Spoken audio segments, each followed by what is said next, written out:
오늘 우리에게 주시는 하나님의 말씀 요한일서 4장 7절에서 21절까지 말씀입니다. 저와 여러분이 한 절씩 교독하겠습니다. 사랑하는 자들아, 우리가 서로 사랑하자. 사랑은 하나님께 속한 것이니 사랑하는 자마다 하나님께로 나서 하나님을 알고 사랑하지 아니하는 자는 하나님을 알지 못하나니 이는 하나님은 사랑이심이라. 하나님의 사랑이 우리에게 이렇게 나타난 바 되었으니 하나님이 자기의 독생자를 세상에 보내심은 저로 말미암아 우리를 살리려 하심이니라. 사랑은 여기 있으니 우리가 하나님을 사랑한 것이 아니요 오직 하나님이 우리를 사랑하사 우리 죄를 위하여 화목제로 그 아들을 보내셨음이니라. 사랑하는 자들아, 하나님이 이같이 우리를 사랑하셨은즉 우리도 서로 사랑하는 것이 마땅하도다. 어느 때나 하나님을 본 사람이 없으되 만일 우리가 서로 사랑하면 하나님이 우리 안에 거하시고 그의 사랑이 우리 안에 온전히 이루느니라. 그의 성령을 우리에게 주심으로 우리가 그 안에 거하고 그가 우리 안에 거하시는 줄을 아느니라. 아버지가 아들을 세상의 구주로 보내신 것을 우리가 보았고 또 증거하노니 누구든지 예수를 하나님의 아들이라 시인하면 하나님이 저 안에 거하시고 저도 하나님 안에 거하느니라. 하나님이 우리를 사랑하시는 사랑을 우리가 알고 믿었노니 하나님은 사랑이시라. 사랑 안에 거하는 자는 하나님 안에 거하고 하나님도 그 안에 거하시느니라. 이로써 사랑이 우리에게 온전히 이룬 것은 우리로 심판날에 담대함을 가지게 하려 함이니 주의 어떠하심과 같이 우리도 세상에서 그러하니라. 사랑 안에 두려움이 없고 온전한 사랑이 두려움을 내어 쫓나니 두려움에는 형벌이 있음이라. 두려워하는 자는 사랑 안에서 온전히 이루지 못하였느니라. 우리가 사랑함은 그가 먼저 우리를 사랑하셨음이라. 누구든지 하나님을 사랑하노라 하고 그 형제를 미워하면 이는 거짓말하는 자니 보는 바 그 형제를 사랑치 아니하는 자가 보지 못하는 바 하나님을 사랑할 수가 없느니라. 함께 보겠습니다. 우리가 이 계명을 주께 받았나니 하나님을 사랑하는 자는 또한 그 형제를 사랑할지니라. 아멘. 예수님께서는 제자들을 3년 동안 아주 강하게 훈련을 시키십니다. 자기의 소유는 다 팔아서 예수님을 쫓도록 했고 자기의 고향도 떠나고 친척도 떠나서 예수님을 따르도록 하셨습니다. 예수님께서는 십자가에서 돌아가신 후에 3일 만에 부활하시고 부활하신 몸을 가지고 제자들에게 나타나셨습니다. 제자들은 예수님께서 돌아가신 후에 두렵고 떨리는 마음에 함께 모여 있었고 그때 예수님께서는 제자들에게 나타나셔서 처음으로 이렇게 말씀하십니다. 너희에게 평강이 있을지어다. 시몬 베드로에게도 예수님께서 나타나셔서 이렇게 말씀합니다. 네가 나를 사랑하느냐? 예수님께서 베드로에게 이렇게 물으신 것은 그의 실수나 그의 허물을 들추어내시기 위해서 하신 게 아닙니다. 베드로의 마음을, 그의 중심을 다독여 주시기 위해서 하신 말씀입니다. 그렇습니다. 예수님께서는 자신을 버리고 도망간 제자들을 향해서 책망이라든지 더 강력한 훈련이라든지 가르침으로 다가가시지 않으십니다. 도리어 그들의 상처 입은 마음을 어루만져 주십니다. 너희에게 평강이 있을지어다 라고 하시면서 마음의 평안을 주십니다. 네가 나를 사랑하느냐 말씀하시면서 베드로 안에 숨겨두고 있었던 주님을 향한 그 자신 없는 그 소극적인 사랑을 주님께 내어놓을 수 있도록 그렇게 베드로의 마음에 새로운 도전과 용기를 주십니다. 성도님들은 혹시 좋아하는 운동이 있으십니까? 저는 탁구를 좋아합니다. 그렇다고 잘 치는 건 아니고요.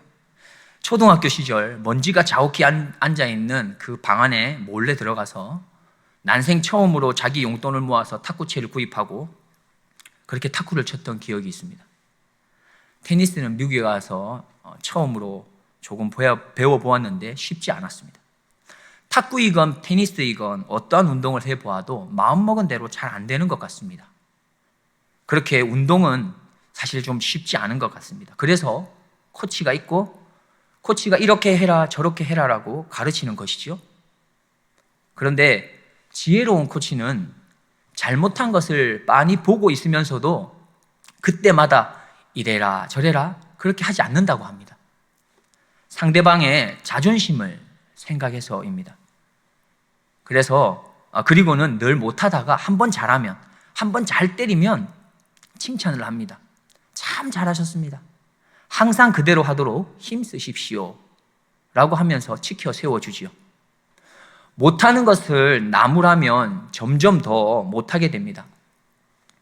한 번 잘할 때 그때 너무 잘했다고 칭찬을 아끼지 않는 것이 도전을 주고 용기를 주는 것이죠.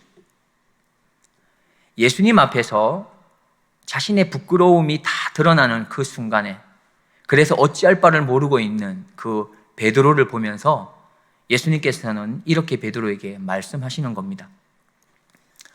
그래 베드로야, 내가 너의 마음을 다 안다. 아니 네가 나를 사랑하는 줄 내가 다 안다. 나는 지금 너의 진심 어린 나를 향한 그 사랑의 고백을 듣고 싶구나. 그리고 그 고백이 바로 너의 믿음을 크게 할 것이다. 이제 그 고백과 함께 너는 새로운 걸음을 걷게 될 것이다 하고 말씀하십니다. 그렇습니다. 예수님께서 부활하신 후 마지막으로 제자들에게 보여주신 것은 강력한 제자 훈련이 아니었고 도리어 따뜻한 주님의 위로와 격려와 사랑의 메시지였습니다. 주님의 그 사랑의 메시지는 마침내 모든 제자들의 마음에 잠자고 있었던 그 주님을 향한 불을 활활 타오르게 했던 것입니다. 오늘도 예수님께서는 동일하게 우리에게 말씀하십니다. 너희에게 평강이 있을지어다. 네가 나를 사랑하느냐. 이러한 주님의 따뜻한 음성을 들으시고 우리 안에 잠자고 있는 주님을 향한 그 첫사랑을 다시 한번 뜨겁게 회복하는 시간 되기를 소망합니다. 오늘 본문이 되는 바로 요한일서 4장은 요한 사도가 특별히 기독교의 기본 본질인 사랑에 대해서 매우 심오하게 다루고 있습니다. 그래서 사람들은 요한일서 4장을 고린도전서 13장 바울의 사랑장에 이어서 제2의 사랑장이라고도 말하기도 합니다. 사도 요한은 4장 1절에 보면 사랑하는 자들아 라고 시작하고 본문의 7절에서도 사랑하는 자들아 라는 말씀으로 계속해서 말을 이어가고 있습니다. 그러면 여기서 사랑하는 자들아 라는 말은 어떤 의미이겠습니까? 사도 요한은 그들이 사랑스러울 만한 행동을 했기 때문에 사랑하는 자들아 라고 말씀하신 게 아닙니다. 아니면 그냥 의미 없는 편지의 서두에 사용하는 한마디에 불과한 것이겠습니까? 사실 우리들은 일반적으로 편지를 쓸 때 형식에 가깝게 친애하는 누구누구, 사랑하는 누구누구라는 표현을 쓰기도 합니다만 지금 사도 요한은 사랑하는 자들아라고 한 것은 예수 그리스도 안에서 한 형제와 한 자매가 된 이 가족들을 향해서 쓰는 편지입니다. 즉 예수님으로부터 이미 사랑을 받은 자들을 향해서 하는 말씀이 바로 사랑하는 자들아인 것이죠. 우리가 가족을 향해서 사랑한다고 표현하는 것이 어떻게 아무런 의미 없는 것이 될 수 있겠습니까? 그럴 수 없는 것이죠. 또한 가족은 사랑할 만한 그 무엇을 했기 때문에 그때만 사랑한다고 표현하는 그런 공동체도 아닌 것입니다. 가족은 그냥 그 가족이기 때문에 바로 서로를 사랑할 수 있는 것입니다. 7절 말씀을 보면 같이 보겠습니다. 사랑하는 자들아 우리가 서로 사랑하자. 사랑은 하나님께 속한 것이니 사랑하는 자마다 하나님께로 나서 하나님을 알고. 요한은 사랑하는 자들아라고 말한 후에 바로 이어서 우리가 사랑을 받은 자이기 때문에 우리는 서로 사랑을 해야 된다라고 말씀하는 것이죠. 이것은 오늘 제목과 같습니다. 서로 사랑하자입니다. 요한은 우리들을 향해 이렇게 말합니다. 하나님으로부터 사랑을 받은 형제 자매 여러분, 우리는 사랑해야 합니다. 우리에게 사랑을 주신 하나님께서 바로 우리 아버지이기 때문입니다. 우리에게는 아버지께서 주신 사랑이 이미 있지 않습니까? 7절, 8절 말씀을 다시 한번 보면, 사랑하는 자들아, 우리가 서로 사랑하자. 사랑은 하나님께 속한 것이니 사랑하는 자마다 하나님께로 나서 하나님을 알고, 사랑하지 아니하는 자는 하나님을 알지 못하나니 이는 하나님은 사랑이심이라 했습니다. 그렇습니다. 하나님은 사랑이십니다. 그리고 그 하나님의 사랑은 이미 우리에게 나타났습니다. 어떻게 하나님의 사랑이 우리에게 나타났습니까? 먼저는 하나님은 모든 인류를 향한 그분의 사랑을 보여주고 계신 겁니다. 전도 폭발 1기를 수리하신 분들은 너무나 잘 알고 있을 것인데요. 다시 한번 생각해 보겠습니다. 우리가 살아가는데 가장 중요한 것은 무엇입니까? 특별히 우리의 생명과 관계되는 가장 중요한 것은 무엇입니까? 예를 들면 밝은 햇빛, 공기, 물 등을 우리는 생각할 수 있을 겁니다. 그런데 이러한 모든 것은 우리에게 값없이 다 선물로 거저 주신 것이고 우리가 거저 받았다는 사실입니다. 바로 이러한 것이 하나님께서 모든 인류에게 보편적으로 주신 그분의 사랑인 것이죠. 자연을 통한 하나님의 계시이며 보편적인 하나님의 사랑입니다. 다음으로 하나님께서는 우리에게 율법의 말씀, 약속의 말씀을 가지고 사랑으로 우리에게 보여주셨습니다. 여호수아 1장 7절과 8절 말씀입니다. 오직 너는 마음을 강하게 하고 극히 담대히 하여 나의 종 모세가 내게 명한 율법을 다 지켜 행하고 좌로나 우로나 치우치지 말라. 그리하면 어디로 가든지 형통하리니 이 율법책을 내 입에서 떠나지 말게 하며 주야로 그것을 묵상하여 그 가운데 기록한 대로 다 지켜 행하라. 그리하면 내 길이 평탄하게 될 것이라. 내가 형통하리라. 하나님께서는 약속의 말씀을 통해서 우리에게 형통함을 주길 원하시고 평탄한 길을 주시길 원하셨습니다. 그렇게 우리에게 하늘의 복을 그리고 하나님의 사랑을 우리에게 주시기를 원하셨던 것이죠. 그런데 어떻습니까? 대부분의 인간들은 말씀만으로는 하나님의 그 크신 사랑을 헤아리지를 못했고 깨닫지도 못하여서 하나님과 깊은 사랑의 교제를 잘 이루지 못하였습니다. 그래서 하나님께서는 생각하셨습니다. 저들에게 나의 사랑을 더 잘 전할 수 있는 방법은 무엇일까? 저들과 인격적인 관계를 하면서 더 깊은 사랑을 전할 수 있는 좋은 방법은 없을까? 내가 저들을 얼마나 사랑하는지 이걸 꼭 저들에게 알리고 싶은데 더 좋은 방법은 없는 것일까? 하고 생각하셨습니다.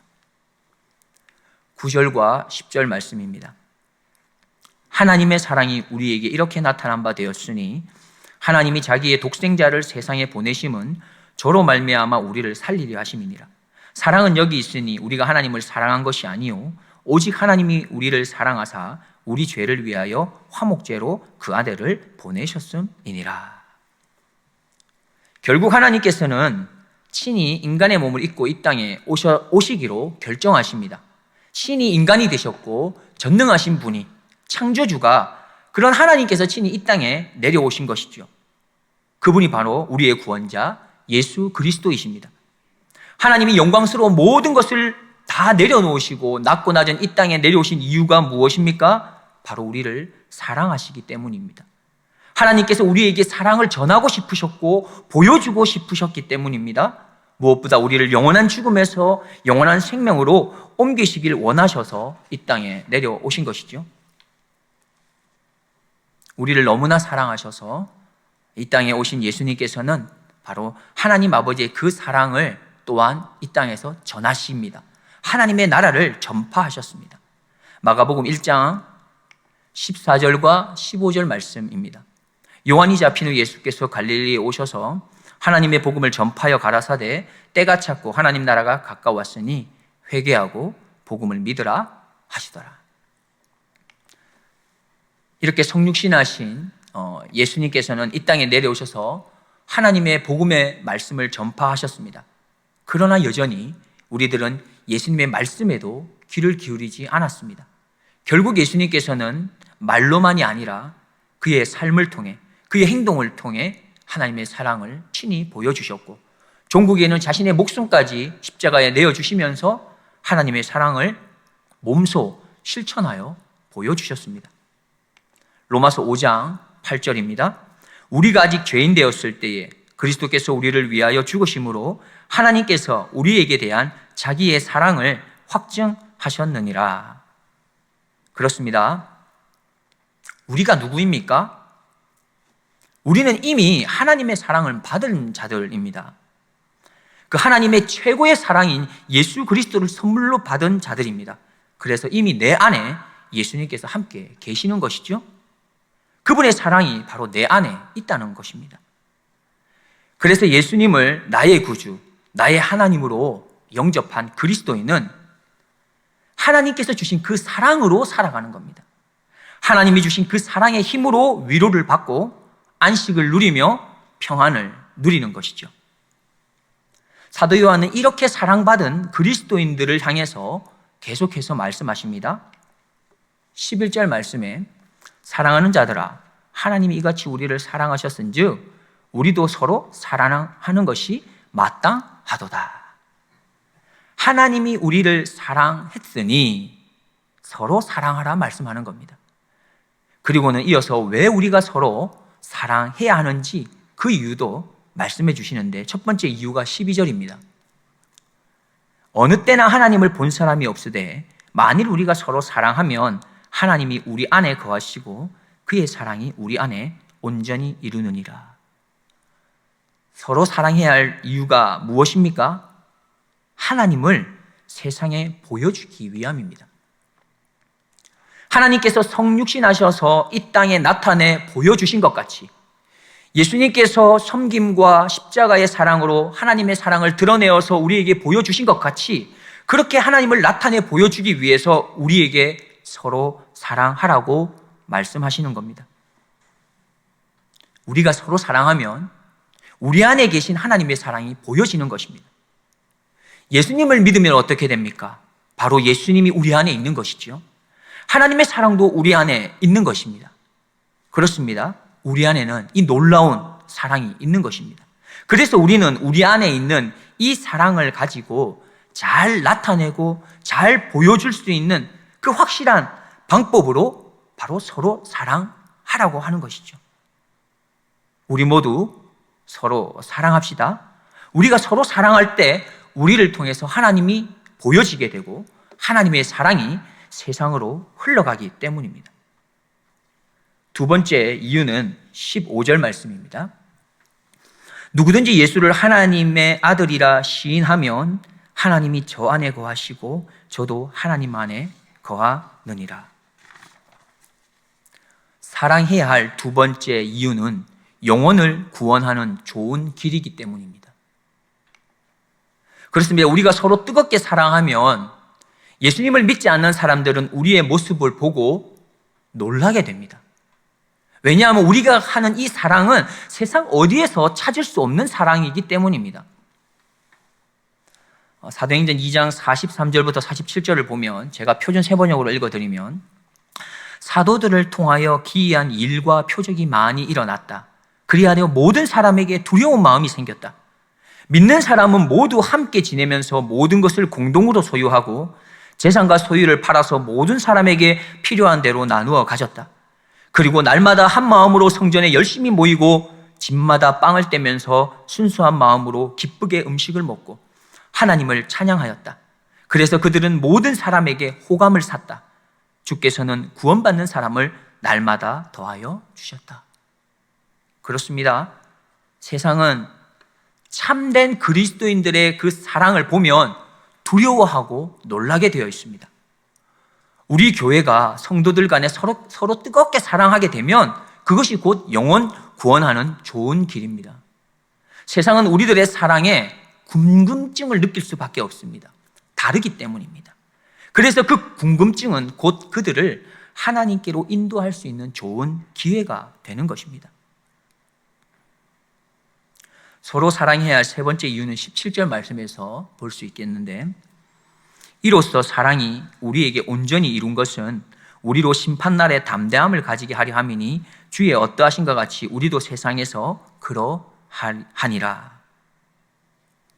서로 사랑해야 할 세 번째 이유는 심판날에 담대할 수 있기 때문에 그렇습니다. 서로 사랑하는 바로 이 온전한 사랑이 이루어지면은 마지막 날 하나님 앞에 섰을 때 그 심판날에 담대할 수 있습니다.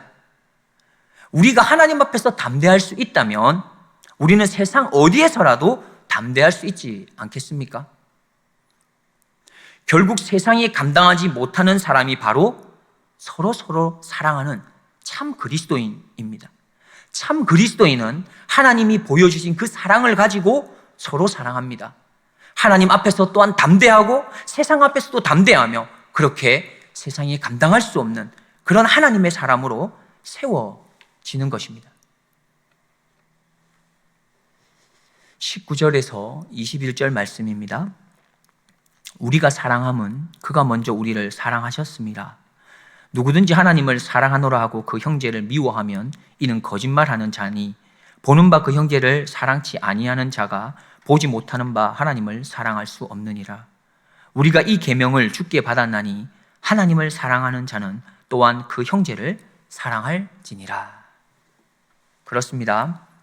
우리가 사랑할 수 있다면 그것은 나의 사랑이 아닌 것입니다.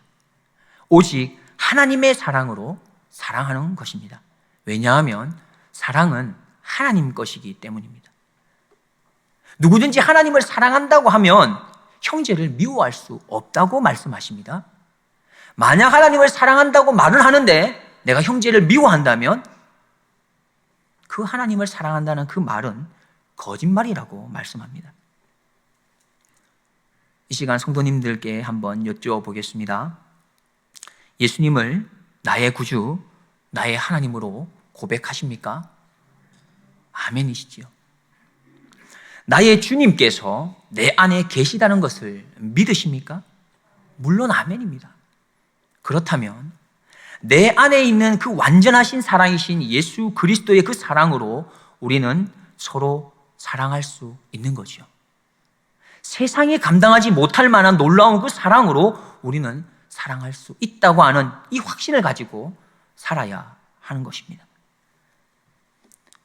이렇게 사랑이 풍성한 사람은 바로 예수님을 참 잘 믿는 사람입니다.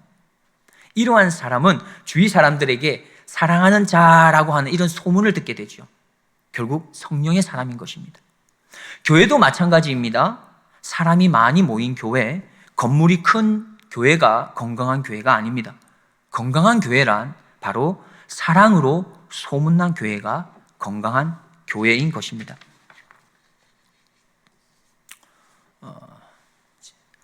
뉴욕타임즈가 베스트셀러로 뽑은 책 중에서 벌써 꽤 오래된 책인데 영혼을 위한 닭고기 수프라고 하는 책을 우리가 다 알 것인데요. 그 책 내용 중에 이런 말이 있습니다. 수잔 앤더슨이라고 하는 이 아주머니가 있는데 34살입니다. 직장 여성이었고요. 의사의 오진으로 인해서 그는 실명을 하게 됩니다. 장님이 됐습니다. 그녀는 1년 동안 치료를 받았습니다. 그리고 시간이 지나서 다시 직장에 나아가게 됩니다. 그런데 매일 버스를 타고 직장에 나가야 했기 때문에 그래서 군인인 남편이 동행해 주었습니다.